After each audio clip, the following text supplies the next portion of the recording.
calling you earlier this evening, and I said, and your mailbox was full, and Yeah, I said, well, I'll just have to let you call me back, when you get to it and all.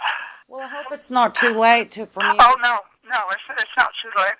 I was getting ready for bed, and I wasn't in bed yet, so it's okay. It's fine. Where are you still in Memphis, or? Yeah, we're still here in South Haven. We're right in the middle of doing a lot of remodeling in the house, and some of it we're doing ourselves, and some of it I've got a carpenter coming in and doing it, and it's looking really good. Okay. But we're just taking it room by room, and trying to get it done. We're using cypress wood, and it's kind of hard to come by, and we don't get it down in South Louisiana, but it's getting kind of hard to come by now. Yeah. And we're putting wood on the walls, wood on the ceiling. It just looks great. It looks so good. That sounds lovely. Who are you? Who is we again? Oh, Larry and me. Larry, okay. Yeah, Larry and me. And he's 69, I'm 66. Wow. Almost 6. and we're just not as agile as we used to be in our earlier days. No. What's your last name now, Sharon, though? It's not... It's Pittman. Pittman, okay. Not Canulette anymore. Oh, no. Gosh, no. Larry and I have been married,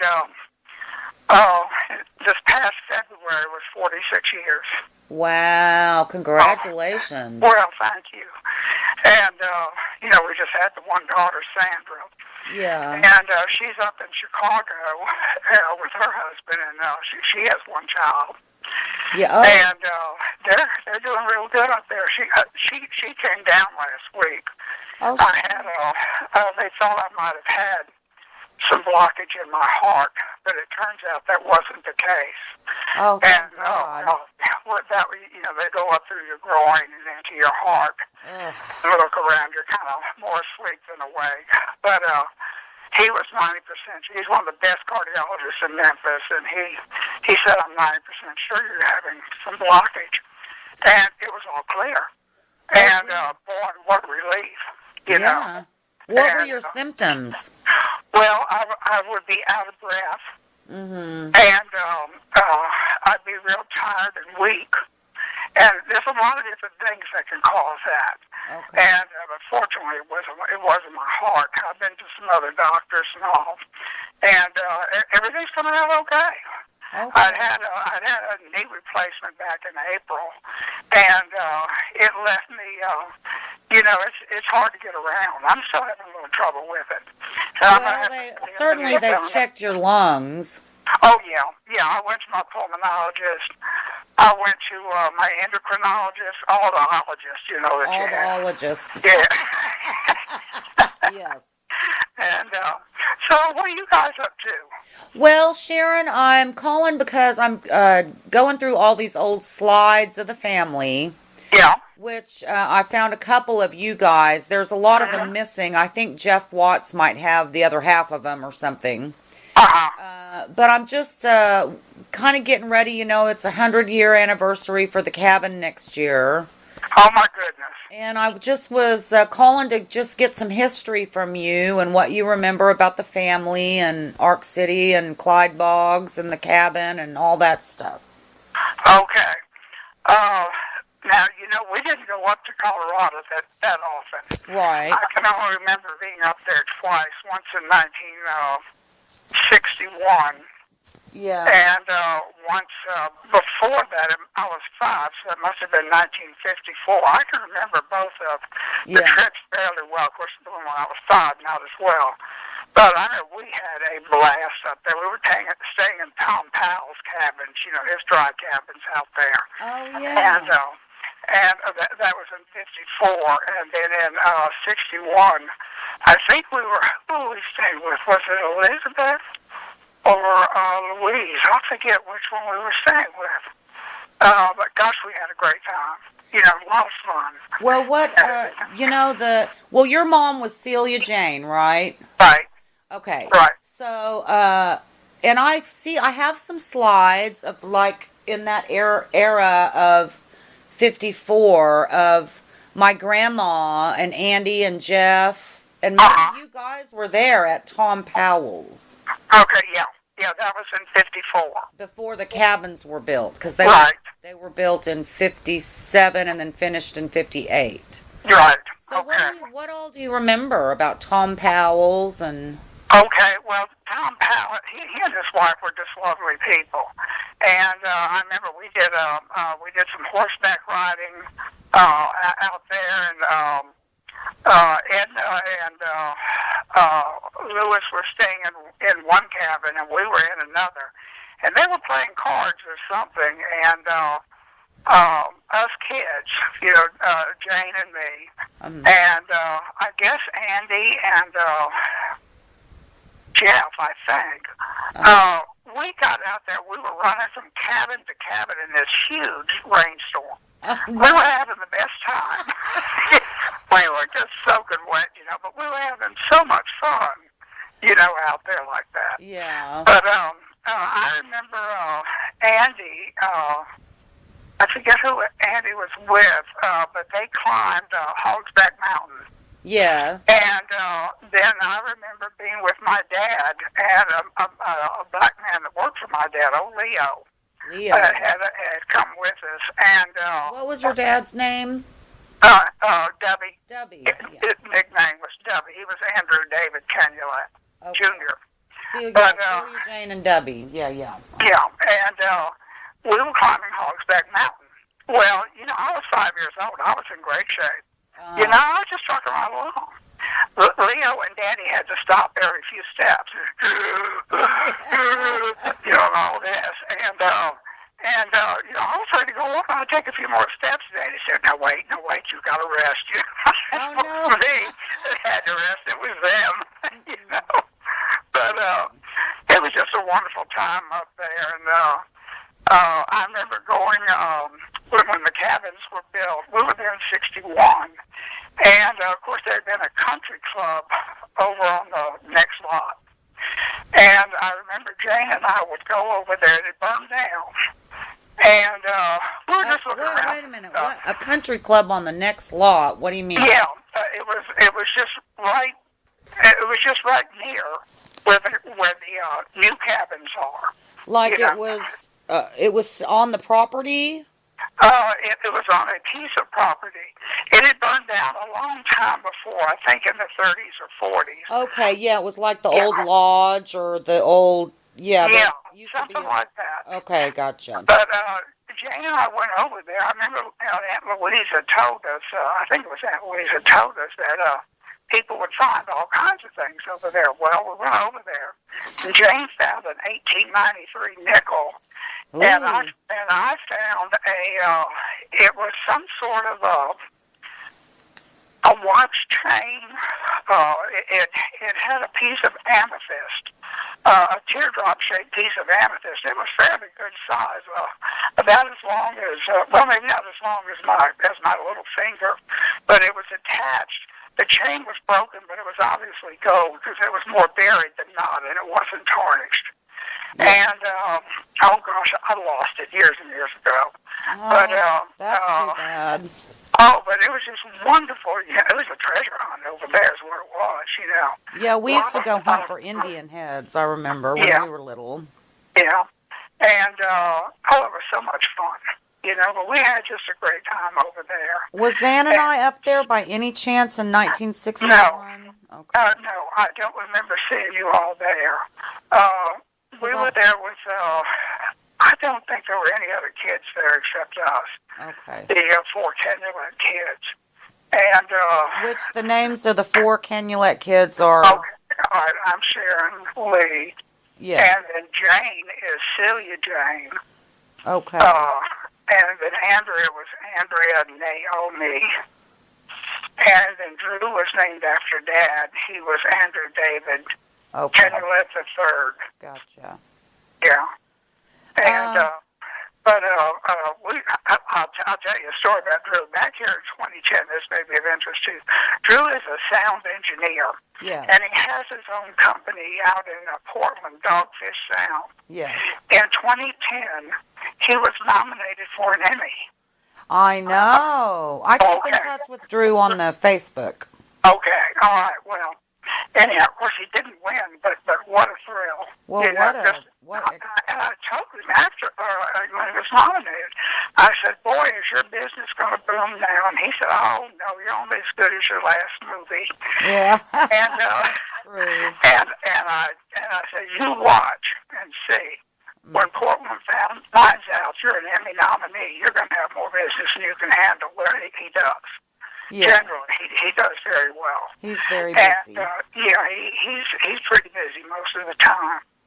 Yeah. Let me see, what else can I tell you? Do you remember anything about Clyde Ball? Where were you born, Sharon? I was born in New Orleans. All of us kids were born in New Orleans. Oh, y'all. So Celia Jane, when did Celia Jane leave Ark City?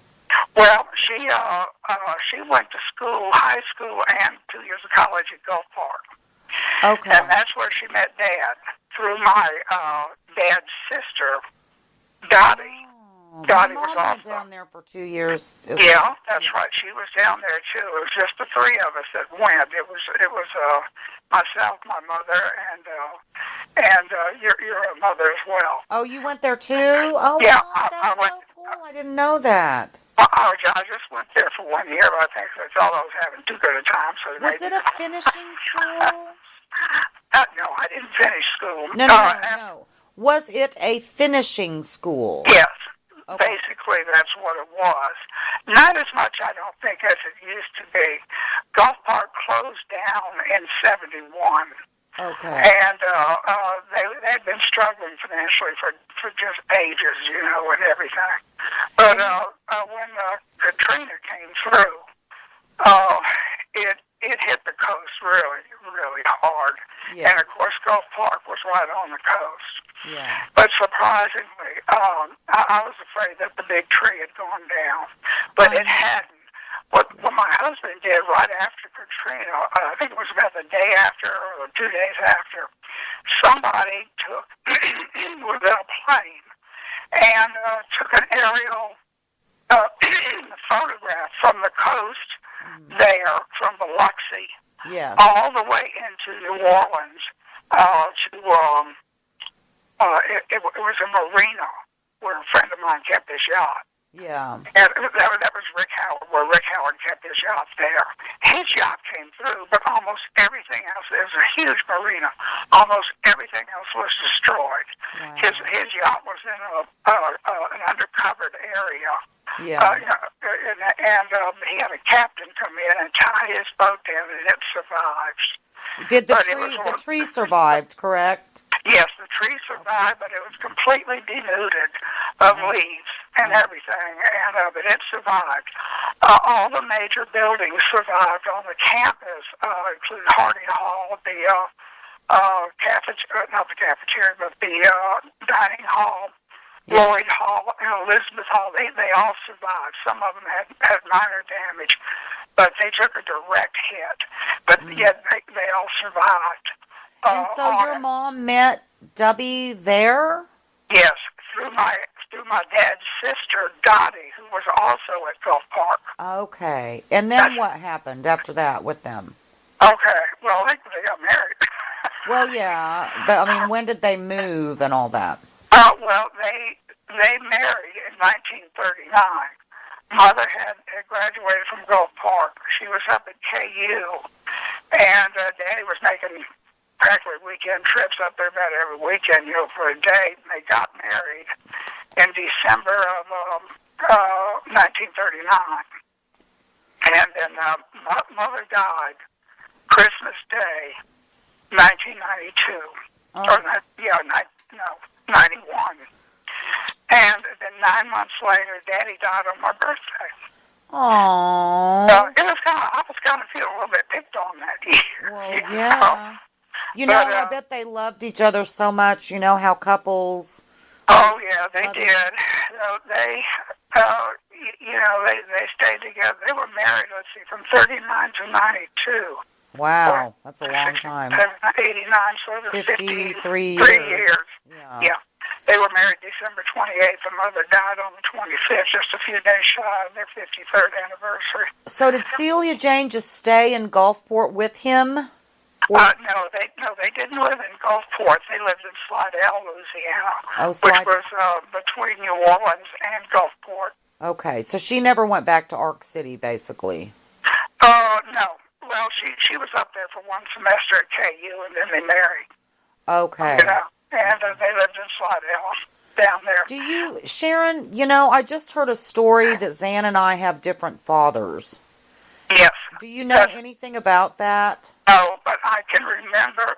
You're the oldest now, aren't you? No, Zan's the oldest. I was very small when your mother married, but I can remember her first husband. Eddie Peters. Seems like he had, Eddie. It seemed like he had very dark hair. I remember being over at Edna and Lewis's, mother and dad, and meeting him over there. I think they were engaged at that time, or they were just first married. I forget. They were married in 52. Okay, well, my gosh. Yeah. If I can remember back that far, because I was only 3. Yeah. I remember I was very little, but I can remember some things from age 2.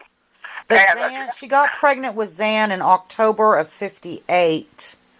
And then married Al Vunovich 2 months later. Well, in Kansas. There's nothing new under the sun, honey.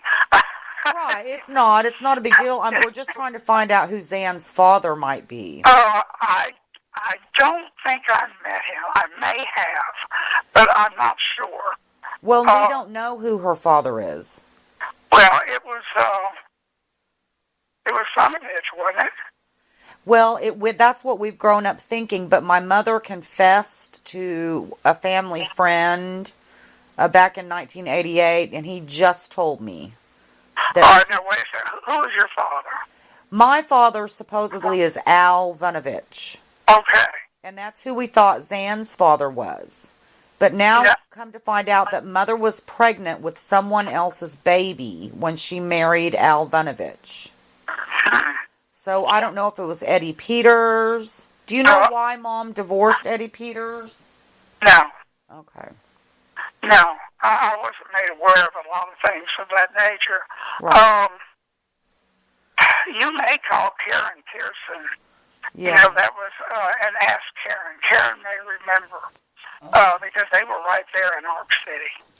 Okay. And Karen is 7 years older than I think she's 7 years older than I am. That's Johnny Boggs. Right. John Boggs is oldest daughter. Oldest. Susan Boggs died years ago. Did you know that? Yeah, that was his sister, right? That was Karen's sister, yes. Okay, wait. Who is Johnny Boggs' sister? All right. John and Arda had their first son was Clyde Boggs the second. Now the doctor put the clamps on wrong. It was a mistake. Oh. And they always called him Bunny, but he has severe brain damage. Oh yeah, Bunny. The doctors told Johnny and Arda, that he would die by the time he was a teenager. Oh. He lived to be in his 70s. He never got out of the chair. He never picked up a fork. He never said a word. He never went to the bathroom by himself. It was a horrible existence. Where was he? Well, he was at first they kept him at home, but then the children that would come to the home would tease him. Oh. So Johnny and Arda had a woman in Winfield. Johnny bought a house up there and had this woman in the house with Bunny, taking care of him for years and years. But the story was that eventually the woman, I always thought she must have been an angel to take care of this young fellow like that for all those decades. Yeah. Apparently she was nuts. Oh, no. and Johnny had to fire her. Oh. And then they put Bunny in an institution, to be taken care of. Oh. But he was just, I only saw Bunny one time. I didn't know who he was. Yeah. Mother was always funny about telling things, and I didn't know who it was. Yes. But anyhow, so Bunny lived all those decades. Aww. You know, it was just a waste. You know, of course, it was enormously expensive. Yeah. You know, for John and Arda. Arda lived to be 92, 93 years old. Wow. Okay, Yeah. so Johnny and Arda had Bunny, and then they had John Jr. No, then they had Karen. Then they had Karen. Okay. And then John Jr. and then Susie.